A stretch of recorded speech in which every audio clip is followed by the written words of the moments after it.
Ang bida na patuloy lumalakas dahil sa makina kabanata 113 hanggang 116 na nagpapatuloy. Dadaan sila sa University of Santo Tomas kung saan nag-drop out ang ating bida at naging kamote rider siya pagkatapos ay sa subway tunnel papunta sa sentro ng Maynila. Sa kaparehong oras sa University ng Santo Tomas mga students lumuhod sa harap, samantala sa bahay ni Lolo pabalik na ang grupo ni Long Suwan, tiningnan na ang listahan nila. Wala daw problema sa dami nila. Papasok na sila sa bahay, humanga naman si Faceless dito.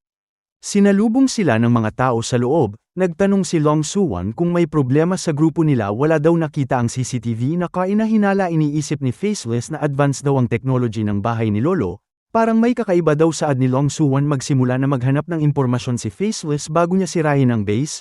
Pakiramdam nito ay may isa pang tao, o baka ilusyon lang niya ito. Tiningnan niya ang listahan, imposible magkamali siya ng sulat, isa lang daw ibig sabihin nito may nakapasok sa base na malakas ang kapangyarihan kayang makalagpas sa computer. Sinabihan niya si Sexy Terry Sara na buksan ang alarma dahil napasok sila ng isang mutant. Hindi naniwala si Sexy Terry dahil wala daw nakita sa computer na mali, ugali daw niya mag-take note 14 na isinulat niya pero nadagdagan sila ng isa. May kapangyarihan daw ito na makalimutan siya, pati yung computer ay nakalimutan nito pero yung sulat kamay nandyan pa rin. Nag-alarma na ito dahil sa kanya nakasalalay ang pangangalaga sa bahay ni Lolo. Naghanda na mga tao sa base na iisip ni Faceless na alam na nila nakapasok siya sa loob. Ang mga civilian ay pumunta sa kanilang silid tulugan. Ang mga gwardya lang nag-iikot sa labas. Nakapwesto na sila sa mga labasan at importante na lugar pag may nakita daw silang pag-alagala sa labas, barilin daw nila. Kailangan daw gumawa ng paraan si Faceless, papatayin niya si Long Suwan. Ginamit niya na ang kanyang kapangyarihan. Napatanong mga gwardya bakit sila nakapwesto sa lugar. Pati si Long Suwan at iba nakalimutan nila anong nangyari. Ano daw ginagawa niya, parang may nakalimutan siya na wala ang utak niya. Sa Universidad ng Santo Tomas tumatakbo ng mabilis ang dalawang students habang hinahabol ng aswang. Humingi ng tulong kaklase nito dahil aabutan na ito. Nadapa ito sabay kakagatin ng aswang. Tinamaan ito ng bag na puno ng ayuda. Pagkatapos ay nilipad niya ang kaklase para tumakas.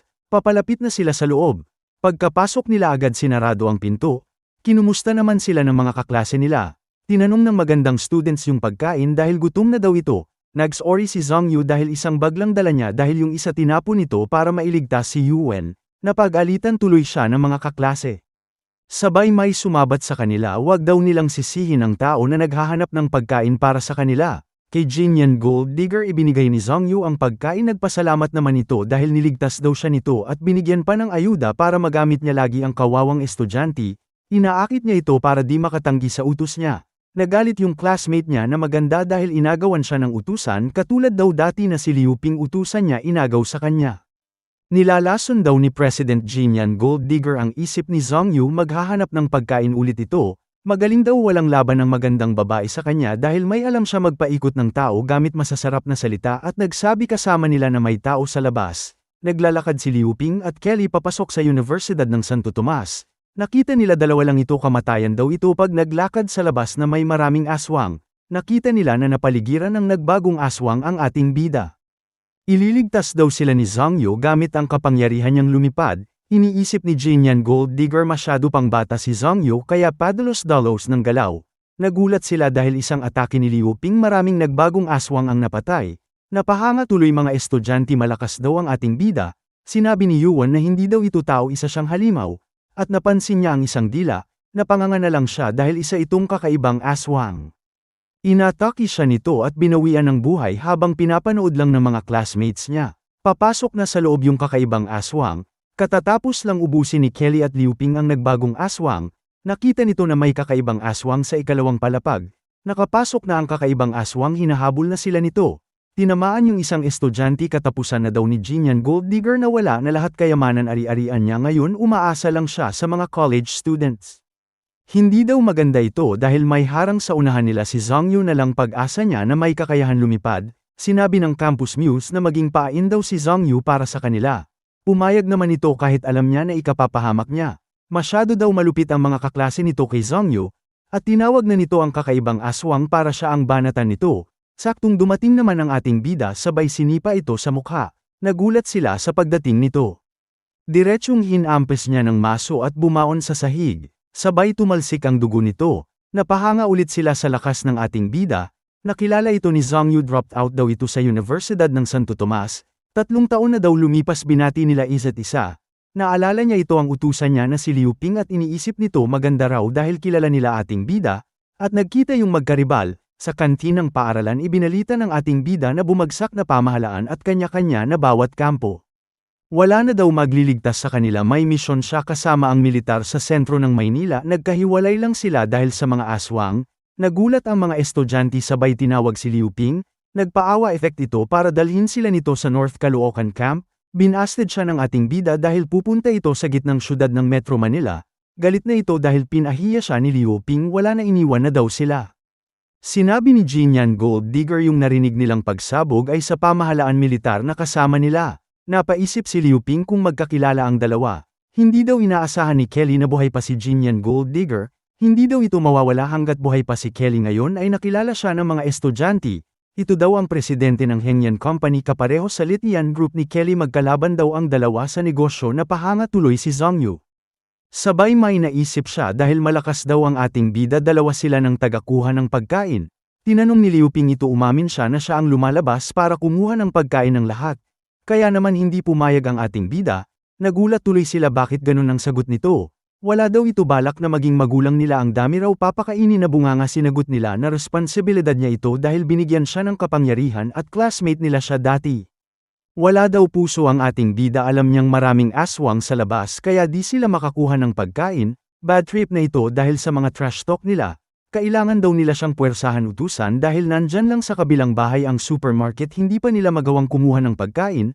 Napakadami raw nila na lalaki tapos inaasa lang lahat kay Zhang Yu porket may kakayahan siya. Pumagitna naman si Kelly, hindi daw sila madamit sa tao. Bukas aalis sila at yung gusto ng pagkain dapat sumama at tumulong dito. Nainggit naman yung magandang babae, parang may relasyon daw ang dalawa. Kinagabihan sa kabilang classroom tinanong ni Liu Ping kung best friend nito si Jinyan Gold Digger.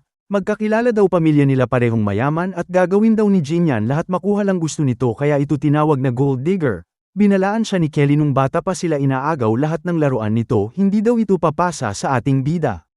Sinabihan niya ito na matulog na dahil siya magbabantay dahil bukas maghahanap pa sila ng pagkain dahil nawasak pagkain nila sa sasakyan.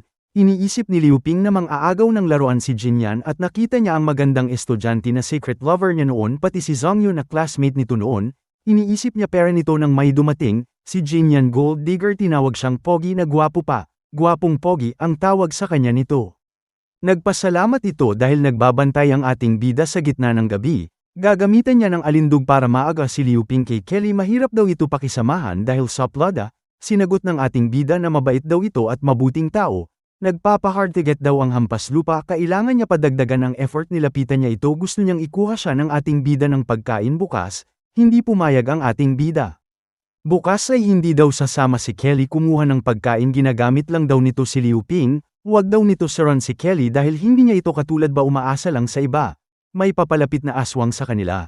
Kailangan niya daw itong patikimin ng sarap para sumunod. na gulat ang ating bida, sabay idinikit niya sa pader si Jinyan Gold Digger. Sinabi ni Liu Ping na huwag maingay. Nagalit siya dahil can't altero daw ang ating bida. Nilabas ng ating bida yung kamay na maso, sabay sinapak ang aswang. Nagkamali pala ito ng intindi sa huwag maingay. Mag-ingat daw ito, humanga naman siya sa pagliligtas nito. Nagkamali siya, akala niya kaya niyang pasunurin ang ating bida. Siya ang humanga dito dahil ligtas daw siya pagkatabi niya ito. Nagulat naman si Liu Ping sa kanya, nahihiya siya dahil sa kinilos niya. Nagmaretisan sila habang may nakikinig sa likod. Ang secret lover ng ating bida malas daw, naunahan daw ito. Sabay nagpaalam na sila sa isa't isa. Lumabas si Kelly, tinanong yung ingay, may aswang daw dumating habang kinakausap siya ni Jinyan Gold Digger. Nakakapanibago, anong kailangan nito sa ating bida? May tumawag galing sa bahay ni Lolo. Pinasok daw sila ng magnanakaw, hinahanap nila ngayon. Sinusulat daw ni Long Suwan lahat para malabanan niya ito dahil kaya daw nito maapektuhan ang memory ng tao, kasama na rin yung computer. Sumagot si Liu Ping na babalik siya ngayon sa bahay ni Lolo. Huwag na daw ito mag-alala dahil may plano daw si Long Suwan at pagdating daw niya sa kanila ito pag-usapan. Sinabi ni Kelly na magtiwala sa mga kasamahan nito si Long Suwan na kanyang kanang commander. Huwag daw ito maging ikalawang Zhang Yu. Naiisip ni Liu Ping hindi lang dapat sa kanya iasa ang lahat. At dito nagtatapos ang Kabanata 113 hanggang 116 na. Maraming salamat po sa panunood nyo. Mag-subscribe para laging updated sa buhay ni Liu Ping.